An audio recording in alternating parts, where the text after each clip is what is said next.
ever had anyone ask all the right questions when you are trying to sell maybe your product or your service to them? They ask you the right questions. They'll make you so excited. You already think that you've closed the deal, and then the next thing you hear is, not right now, I'm not ready, I'll get back to you. Yes, me too. It has happened to me a lot, and also recently. The funny thing is, I used to take it personally before. I used to take it really personally. Like, I'll feel so bad, I'll feel depressed, I feel like a failure, because the excitement is always so much when the client is always interested in anything you are saying. Let me tell you something. I learned the hard way. I learned the hard way. I really learned the hard way. So much disappointment and setbacks. But of course, you can't afford to stay down in these setbacks for so long. You have to help yourself and come out of it. This is how sales is like. Not everybody's going to tell you yes immediately. Some will tell you yes immediately, and some will not tell you yes immediately. But one of the things I did to strategically change those quiet no's to clear yeses, I didn't use fancy pricing, or I didn't do better pricing, or any fancy urgency. No, all I just did was I learned how to tell one simple story. So today you will see exactly how I transformed mine. I did my best to break it down in the class, in the session, so you can learn a thing or two and apply, and of course start implementing immediately, like today. So let's get into it. You're welcome once again to Brand Story with Dr. Ish. My name is Dr. Ishioma Elora Ona, also known as Dr. Ish, and I'm excited to have you in class one more time for us to deliver premium value to you and show you how to shift and melt objections and build trust instantly. And we're all about personal branding. We're all about you being able to tell your story, to be able to close your deals, and to be able to position yourself strategically. And of course, the overall idea is to be able to present yourself in such a way that you get your clients to trust you. So today we are talking about a simple shift that can melt objections and build trust instantly. So many times, a lot of people have come to meet me to say, I tried to sell this service, I tried to sell this product, and the clients keep saying, no. They always face with objections. And once they face objections, they run to hide. They don't know how else to respond to this client. So please stay with me to the end of this session. And don't forget to subscribe. Don't forget to follow me to get more tips and more value on how you can gain trust and sell your brand profitably, and of course to scale your business or your career as the case may be. Now, most times I'm sure you would have experienced a situation whereby a client tells you no when you try to sell one thing. You hear things like, they are so excited at the beginning, then later you start hearing, okay, can you call me back? Okay, I'm not ready right now. And then you wonder, but they were so excited yesterday, last night, 2 days ago, last month, or 5 minutes ago. What changed? The truth is, most objections aren't really about the pricing, timing, or even the readiness. There's just a lack of clarity or emotional connection to what you're trying to sell. They're not connecting.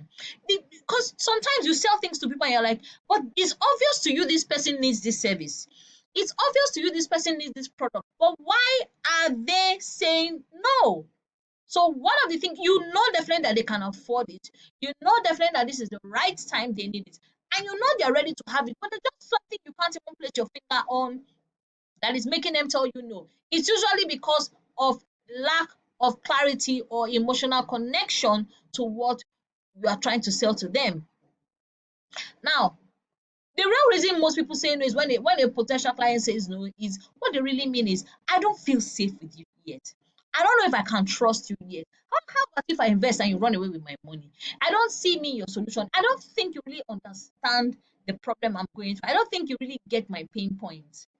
Will this really work for me? It's not about the money. I'm ready to pay, but I'm not really sure I will get the value that you claim I will get. I'm not sure that you see the pain I'm in. I'm not sure that this service or this product can actually transform me from a point zero to a point 100. This is where the problem usually is. Some clients are aware enough to know that that's the problem. Some are not even aware. So this is where you need to have a high level of emotional intelligence to understand that you are not, the emotional connection between you and your client or whoever it is that you're trying to serve is disconnected. There's a disconnect. So this is what one story can do. The right story, you tell them. And when I'm talking about story, I'm not talking about gossip. I'm not talking about some Hollywood tale. I'm not talking about something that happened in your neighborhood. No, that's not what I'm talking about. It's usually related to the story of your brand. Why do you do what you do? How do you do it? And what results are you promising that you're going to give them? How do you explain that I have been where you are and the transformation you see now is something I can give you? Or what of the situation where you have not even transformed and you're trying to sell a transformation you yourself have not personally experienced? But that's a trouble for another day. So the right story does three powerful things. It reframes your client's fear and it reveals what is possible, what they can get, the results that they yearn for, that they hunger for. And it then moves on to build trust without pressure. Remember, I always say that before anybody buys anything from you, even if it's you are trying to go for a job, trying to go for an interview of a job, that's what they call the KLT factor. They must know you, they must like you, and they must trust you. If these three things are missing, it's going to be pretty difficult to convince anybody to do anything. It's going to be so difficult to influence them. And this is exactly the elements your story needs to be able to build that trust, build that belief, and clear that doubt, and of course, clear the objection that you consistently receive. I have a client called Amanda, and Amanda, always saying no, she's too busy, not sure it would work for her. And then I told her a story, which of course she is not the first, second, third, fourth, fifth. This is something I consistently do because people always resonate with stories. They want to know that you feel the same thing that they feel. And when I shared the story of my before to her and what my current results are now, it just wowed her. For instance, she wanted to be properly positioned on LinkedIn because she wasn't making sales. She was barely getting leads, barely getting clients in her business. And I had to explain to her that yes, I understand what you feel right now. I used to overthink every post. I wasn't getting leads, and I was watching others grow on that platform. We all know how social media can be. It can be very, very demoralizing. It can push you to depression because you see people posting and you are wondering, are they writing something better than I can? Are they better than I can? Especially when you're even aware of your own value, the value you can give. And these were the things I explained to her. I gave her instances, stories of how I felt waking up in the morning, coming online, and I'm seeing that my posts are not doing very well. And then it was a session of where I had to create a mind shift for her. And when this mind shift was successful, and she could see where I was before, I did an analysis for her. She saw my old posts, how they were not doing so well, how I was positioned before, how I had to reposition and realign my niche. I had to change my niche several times to actually find where I belong because I do a combination of personal branding, storytelling, sales, public speaking. So it's a bit much because most people tend to just do only one thing, but I'm doing several things. So I'm kind of like a hybrid coach in the sense of the word, executive level. And of course, that's not to say that I don't train creators, professionals, and business people. Yes, I do if our values align and if they feel that I can solve their pain points. And of course, when I was able to bring that to the table to her, she was able to see, reason with me, and of course, we started her program. And of course, one of the things I also did was to share something with her where I told her I had another client just like her, just to show that it was a framework that just didn't work for only me, but worked for other people. So it wouldn't look like a flash in the pan kind of miracle, a one-time miracle. I needed her to know that this is a framework that consistently works across all industries, no matter the industry you are in. This story kind of pivotal story thing works. And I told I had another client like her who was overwhelmed, holding back, scared. What would they say? Oh, they're going to think I'm arrogant when I write. Quite a number of women are always scared of fully expressing themselves because they are scared of what people may think. Because men are more assertive, so Another long discussion. I won't digress too much into that, but this is the reality. And then once I explained to her how the other person shared the story, the right one, everything changed. And she followed the same principle and things changed for her. But the key word here was overwhelm, which she was actually experiencing, holding back, which was she was actually doing, and then the lack of being able to share her story, the right one, because not every story is relevant. When you are speaking to your target audience, you have to share the right story, the relevant story. Because if you share an irrelevant story, you're going to lose your audience and probably not get a second chance to explain yourself to them. And of course, with this transformation, 3 posts, one went viral, first premium client within 10 days, and consistent DMs since then, all from telling her authentic shift story. This was the transformation that happened for Amanda.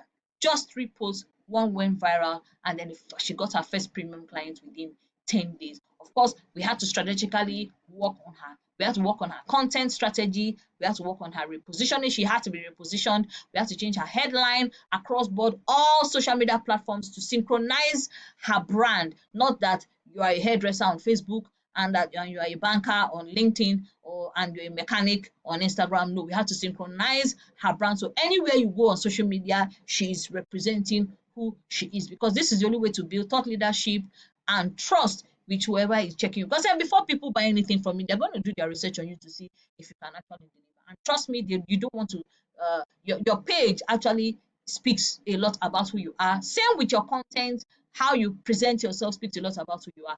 And once we corrected all this and gave her a good strategy for her to implement, in no time she was able to start seeing results. All right. So why has this worked? She didn't feel like I was selling anything to her because I was sharing a story. I wasn't telling her, come and buy, come and buy, come and buy, come and buy. If you don't buy, you won't succeed. If you don't buy, no. If you are too desperate, you're going to get your clients running out the door. So I prefer sharing stories with them. Any area of pain point I identify, I pick a similar experience from my life and share how I was able to transform that particular pain point. And most times it resonates with them. So she felt seen and she felt safe. And this is exactly what stories do. Try it anywhere, and if it doesn't work, I will need you to reach out to me and I need to know where it went wrong. So your story, your turn story reframe prompt. Who once told you no and later said yes? What story did you share?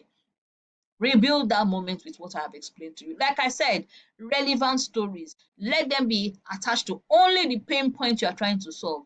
So if you are trying to solve the pain point of somebody who is lacking visibility, let your story align with that. If you are trying to sell a service or a product to someone, then you have to speak to the problems of people who buy that product have, and how that product, not the features now, the results that that product are going to give your clients. And all you need to do is to craft it into a believable story. And please don't tell lies. It's very, very important. I tell all students most of the times, do not fake stories. Please don't say what never happened. You can say something related. If you have not experienced that transformation, you can share the transformation of a client or someone else you know, or a case study of somebody has used something similar to convince them. Transparency is very important here. So if you want my full 3-part objection melting story script, drop objection in the comments and I'll send it to you. You can send me a DM on YouTube, Instagram, on LinkedIn.